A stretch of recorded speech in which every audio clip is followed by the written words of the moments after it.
Hello，大家好。今日朱沖學堂想同大家分享一下冰滴咖啡，延續翻我哋上幾集講嘅凍咖啡系列。好，冰滴咖啡咧有啲咩要準備嘅咧？一個冰滴壺，一個冰滴壺。OK，冇冰滴壺嘅唔緊要嘅，一陣我哋後邊會有一個簡單啲嘅，就係攞一個濾杯都可以做到嘅冰滴咖啡。咁兩樣我哋今日都會去示範一下嘅。好，冰滴壺。咁講咗冰滴壺點樣做先？咁我哋咧就會首先會用40g 嘅咖啡粉。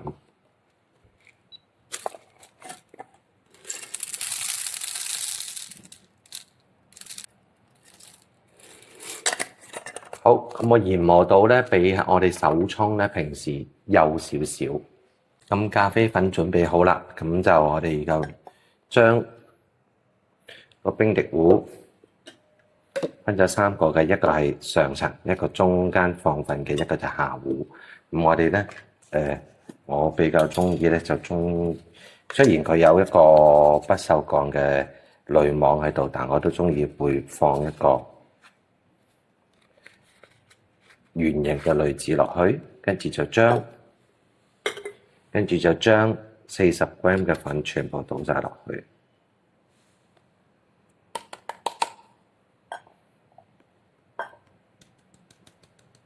好，輕輕咁樣搖一搖，鋪翻平佢，跟住喺個面度亦都放多張圓形嘅濾紙。點解要放多張圓形嘅濾紙呢？等一陣間佢滴咗水落去之後，唔好淨係滴喺中間，因為水可以喺個紙上面滲透，慢慢將個咖啡均衡咁樣萃取晒所有嘅咖啡粉。若果你唔落呢張紙咧，佢就有機會咧一路淨係喺中間度萃取，咁旁邊嘅咖啡粉又未必萃取得咁足夠啦。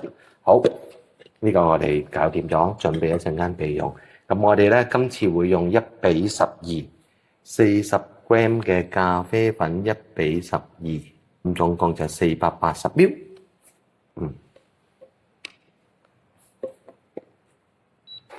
好，準備好冰同水嘅比例咧就會係1:1，咁所以就140g 冰。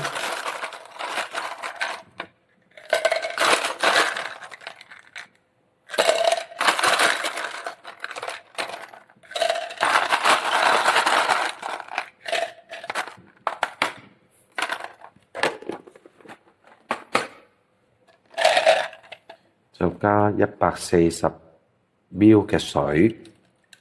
點解唔用全部用冰呢？因為咧全部用冰嘅話咧，個用嘅時間咧就會比較長，同埋佢就唔會咁平均咯。OK， 好啱啦。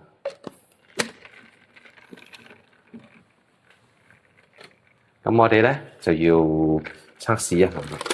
咁我哋咧就要咧大概係因為應該正常所有嘅冰滴壺都可以校流出嚟嘅水嘅速度。咁我哋咧就要校翻去大概1秒鐘1滴到，咁就 OK 噶啦。我哋咧就要喺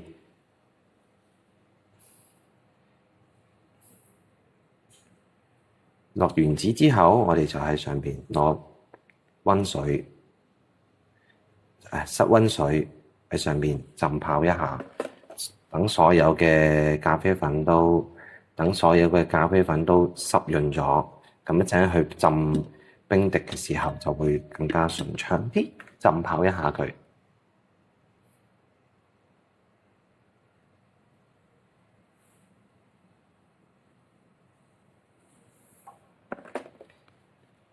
冰滴咧都需要反覆去嘗試嘅你嗰個冰滴壺。咁若果咧佢滴出嚟咧比較慢咧，咁你下一次咧你就需要咧調配一下你個粉嘅粗幼度。呢個浸泡咧盡量可以咧淨係濕潤到裏邊嘅粉就可以啦。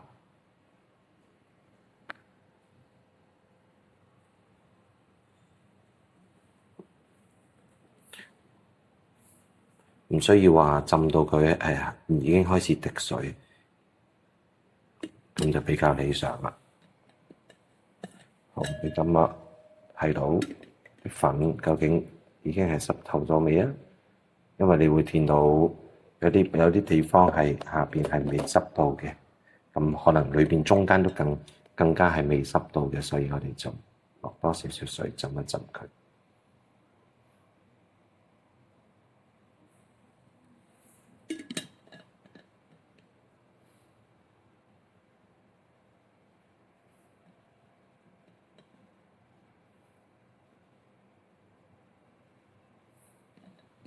好啦，應該差唔多啦。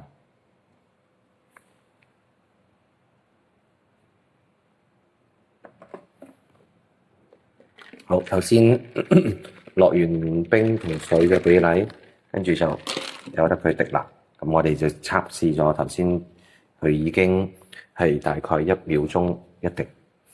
之後咧，你就會見到佢啲水係喺張紙上面慢慢擴散，慢慢滴落嚟啦。開始一路滴就一路有水，咁就頭先嗰個浸泡就比較係適合啦。咁我大概滴佢4至5個鐘應該就會完噶啦。咁就冰滴係需要時間嘅。咁出嚟冰滴嘅效果咧，會比我哋冰手沖咧更加有層次感，同埋個香氣比較鮮啦、鮮明啲，同埋口感比較乾淨。咁俾我哋冷水嘅咧，就會嗰個風味會更加突出。冰滴出嚟係比較層次感多好多嘅。咁好啦，咁我哋呢一個就由得佢一陣間慢慢俾佢滴啦。好啦，另外一個簡單啲嘅冇冰滴壺嘅沖冰滴嘅方法咧，就係一個 V6002嘅濾杯同一個客壺，咁就可以噶啦。我哋準備25g 嘅咖啡粉，咁我呢一個咧，我哋就用咗雪梨嘅咖啡粉去做，好香。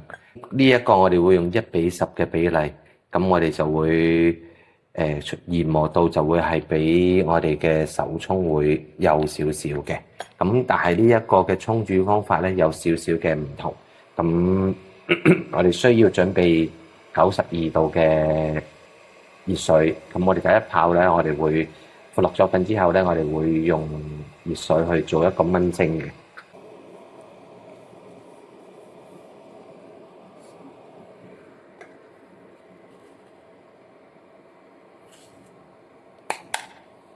咁所以我哋用1:10咧，咁我哋25g嘅粉咧，我哋會出嚟，我哋會用250ml嘅水同埋冰 ，OK？ 我哋用90到92度嘅水落50ml，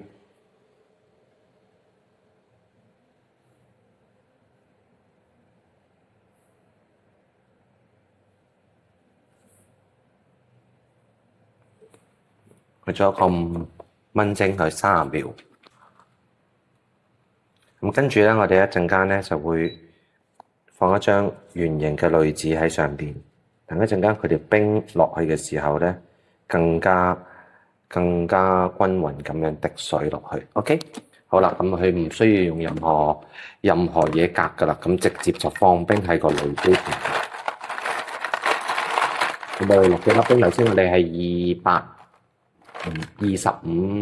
粉1:10，即係250。頭先落咗50ml去做呢個燜蒸，所以就落200嘅20g嘅冰落去就 OK 啦。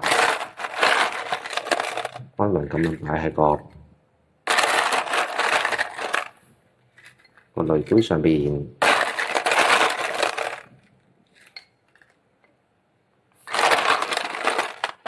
好啦，若果個濾杯真係擺唔晒嘅咧，唔緊要嘅，可以轉頭再加都得嘅。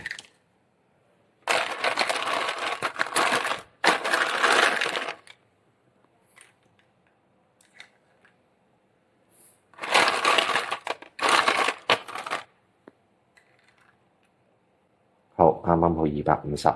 好，咁我哋就完成咗一個簡易嘅冰滴，同埋一個有冰滴壺嘅冰滴。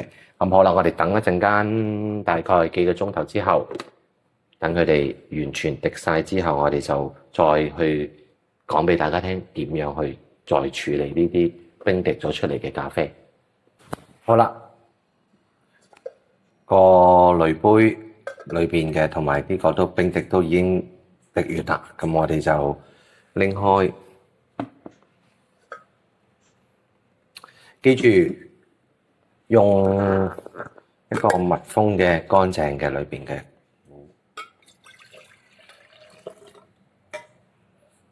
好香，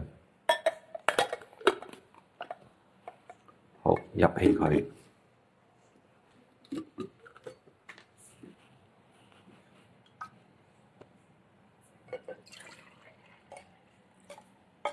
雖然可以即刻飲唔緊要嘅，咁但係咧，我會建議比較建議咧就擺2至3日入雪櫃。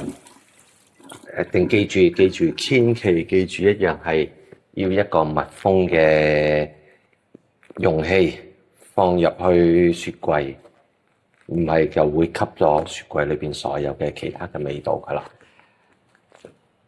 好。封咗佢之後，就可以擺入雪櫃，等佢發酵大概2至3日啦。2至3日，最好嘅理想嘅就係3日。若果我等唔切，可以2日。咁所以咧，可以咧整多少少，可以得閒就喺雪櫃攞出嚟飲。咁大概可以放7日，7日可以7日之內就可以飲用晒佢。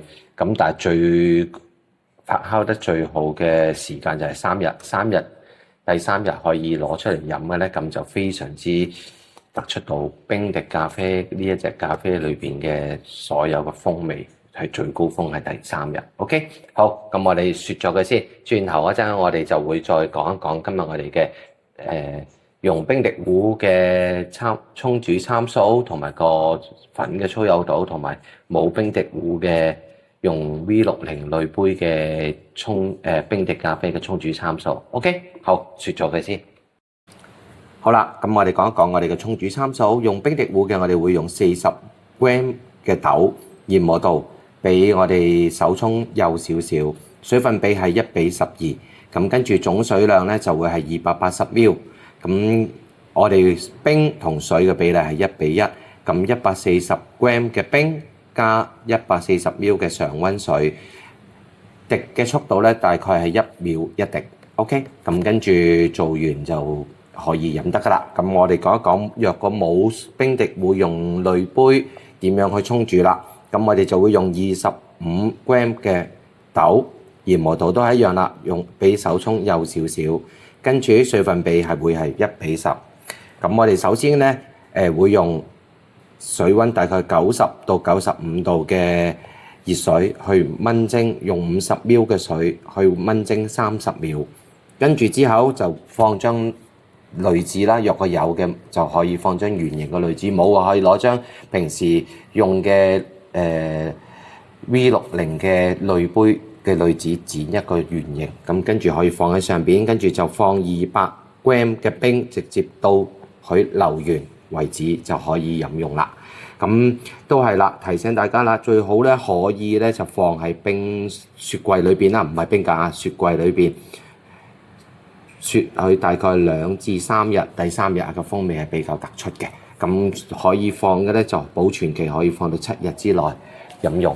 好啦，多謝大家一直支持我哋豬衝學堂。咁下一次我哋再分享一下其他沖煮咖啡嘅方法。